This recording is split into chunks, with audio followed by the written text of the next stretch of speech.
Hello students, मैं हूं मोहम्मद साजिद हुसैन और आज मैं बताने वाला हूं आप लोगों को ट्रिगोनोमेट्री का प्रश्नावली 8.1 का क्वेश्चन नंबर 10। तो बिना देरी किए हुए देखते हैं क्वेश्चन नंबर 10 एनसीईआरटी बुक में किस तरह से लिखा हुआ है।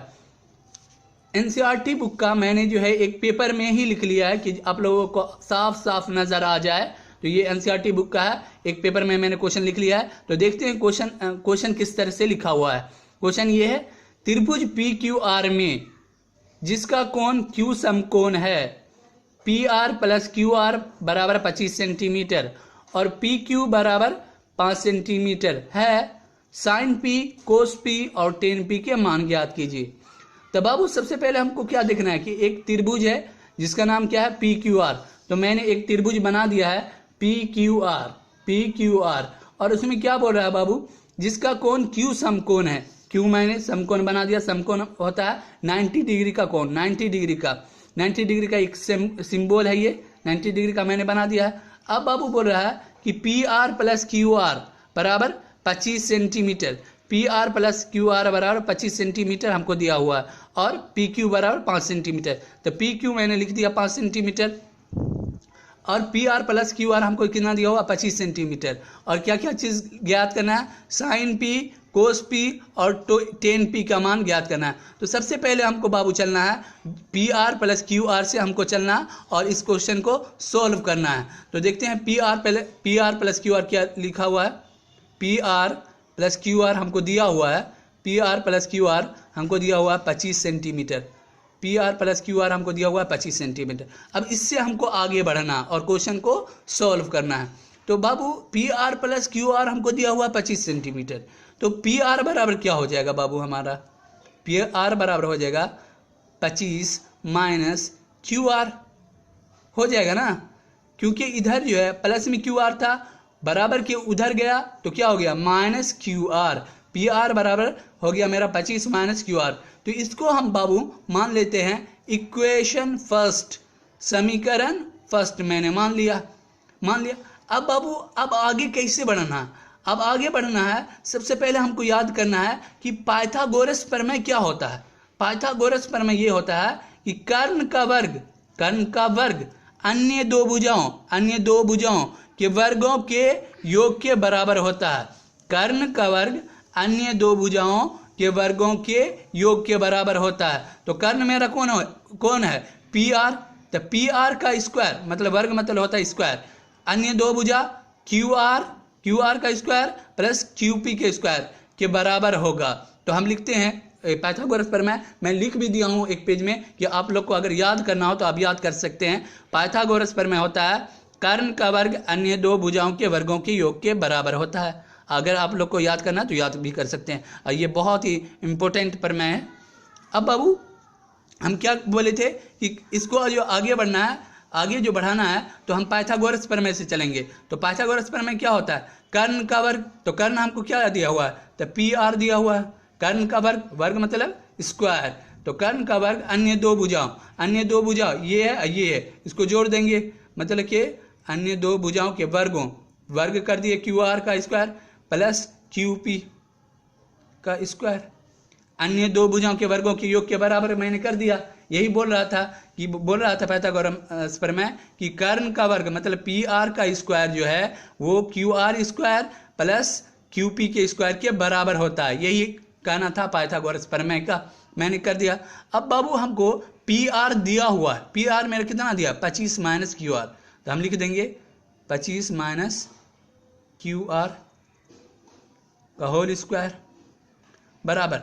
अब क्यू आर हमको नहीं दिया हुआ है तो क्यू आर हम ऐसे लिख देंगे क्यू आर का स्क्वायर प्लस क्यू पी कितना दिया हुआ बाबू, क्यू पी हमको 5 सेंटीमीटर दिया हुआ, तो 5 का स्क्वायर मैंने लिख दिया, स्क्वायर था तो स्क्वायर मैंने लिख दिया। अब बाबू यहाँ पर जो है आप देख सकते हैं कि a माइनस बी के होल स्क्वायर के फॉर्म में ये वाला आ गया है। तो इसका जो है फार्मूला a माइनस बी का होल स्क्वायर का क्या फार्मूला होता है, a square minus 2ab plus b square, या इस तरह से भी होता है a square plus b square minus 2ab। मैंने लिख भी दिया है यहाँ पर, अगर आप लोग को नहीं याद होगा तो आप देख सकते हैं। और ये तो बेसिक चीज़ है, 6th 7th में ये सब चीज़ आप लोग पढ़े होंगे, और फिर भी मैंने आप लोग को लिख दिया है कि कहीं से आपको क्वेश्चन सॉल्व करने में परेशानी ना हो। ये मैंने लिख दिया, ये दोनों फार्मूला ए माइनस बी का whole square, a square plus b square minus 2ab, a minus b का whole square, a square minus 2ab plus b square. अब जो है इसको जो है हम ए माइनस बी का होल स्क्वायर में है, तो ए माइनस बी का होल स्क्वायर पे जो मैथ्स रहता है उसको हम तोड़ते हैं, जो है इस तरह से तोड़ते हैं, मतलब ए माइनस बी के होल स्क्वायर पे इसको तोड़ देंगे तो ए माइनस बी का होल स्क्वायर क्या होता है, ए स्क्वायर, तो ए की जगह क्या है 25, तो 25 का स्क्वायर हो जाएगा। अब जो है माइनस 2ab, तो 2 ए की जगह क्या है 25 है, 25 मैंने दे दिया, बी की जगह क्या है क्यू आर है, क्यू आर मैंने दे दिया। अब प्लस बी स्क्वायर, मतलब कि क्यू आर का स्क्वायर, बी की जगह क्यू आर है तो क्यू आर का स्क्वायर मैंने कर दिया मैंने। अब जो है बाबू हम बराबर दे देंगे, जो चीज़ था वैसे उतार देंगे, क्यू आर का स्क्वायर प्लस 5 का स्क्वायर मैंने कर दिया। अब जो है बाबू 25 का स्क्वायर कितना होता है 625, 25 गुना 25 करिएगा तो आपको आएगा 625। अब जो है 25 दूनी कितना होगा 50, माइनस था तो माइनस दे दिए, 50 Q R plus q are square है। अब बराबर क्यू आर स्क्वायर, अब 5 का स्क्वायर 25 हो जाएगा, 25 मैंने लिख दिया। अब बाबू बिना क्यू आर वाले को एक तरफ और बिना क्यू आर वाले को एक तरफ और क्यू आर वाले को एक तरफ हम कर देंगे। तो क्यू आर किस में है, मतलब क्यू आर कौन है 50 क्यू आर है, क्यू आर स्क्वायर है, क्यू आर स्क्वायर है, इसको एक तरफ कर देंगे और बिना क्यू आर वाला को एक तरफ कर देंगे, तो 625 बिना क्यू आर वाला है। अब 25 जो इधर बिना क्यू आर के है तो इधर आएगा तो क्या होगा माइनस 25 बराबर की इधर आएगा। अब जो है क्यू आर स्क्वायर, ये प्लस वाला तो पहले इधर से था, पहले इधर था ही, अब जो है ये इधर जाएगा, ये प्लस क्यू आर तो इधर हो जाएगा माइनस क्यू आर स्क्वायर। अब जो है ये माइनस 50 क्यू आर इधर आएगा तो कितना हो जाएगा प्लस 50 क्यू आर। ये और ये मेरा खत्म हो गया, क्योंकि एक प्लस में था एक माइनस में था तो मेरा खत्म हो गया। अब 625 में से 25 जाएगा कितना होगा बाबू 600 होगा, बराबर 50 क्यू आर बचा, क्योंकि ये और ये खत्म हो गया था, तो इसलिए क्यू आर बराबर क्या होगा बाबू, क्यू आर बराबर होगा 600 बाय 50 आएगा, 600 बाय 50।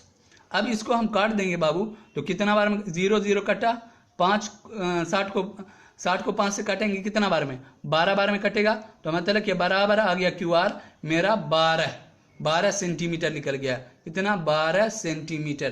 क्या निकला हमारा क्यू आर मेरा निकल गया 12 सेंटीमीटर। तो हम यहाँ पर लिख देंगे क्यू आर कितना 12 सेंटीमीटर, क्यू आर मेरा निकल गया।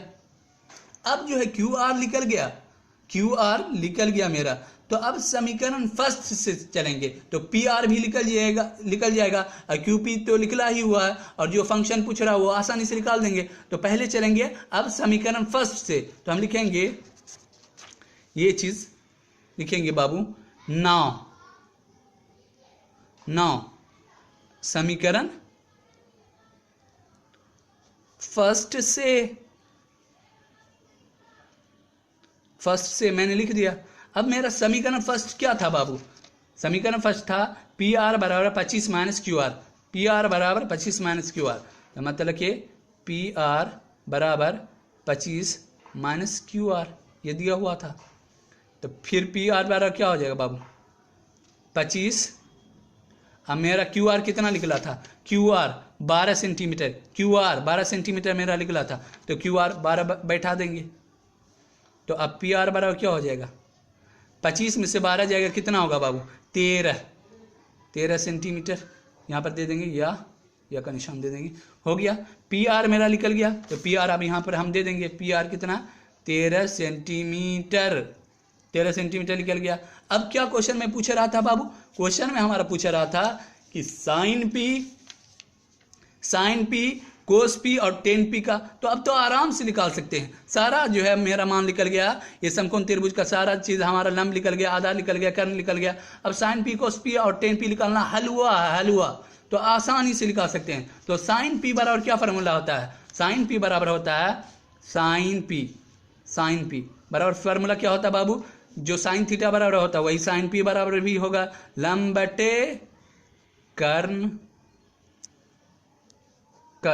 अब लंब हमको कितना दिया हुआ? लंब साइन पी के सामने वाली भुजा क्या होती है? लंब हमारा 12 है, तो 12।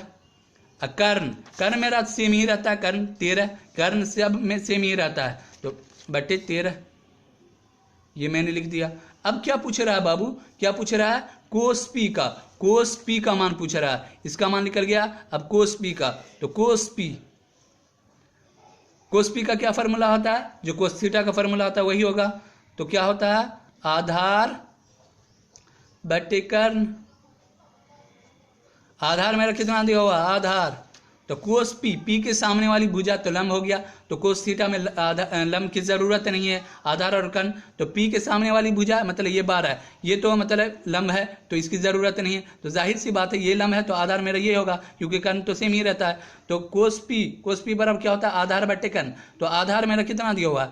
5 दिया हुआ है, 5, क्योंकि पी के सामने वाली भुजा तो ये तो लंब हो गया, आधार मेरा ये होगा, ये तो आधार ये हो गया, कर्ण मेरा 13 है, तो आधार बटे कर्ण मतलब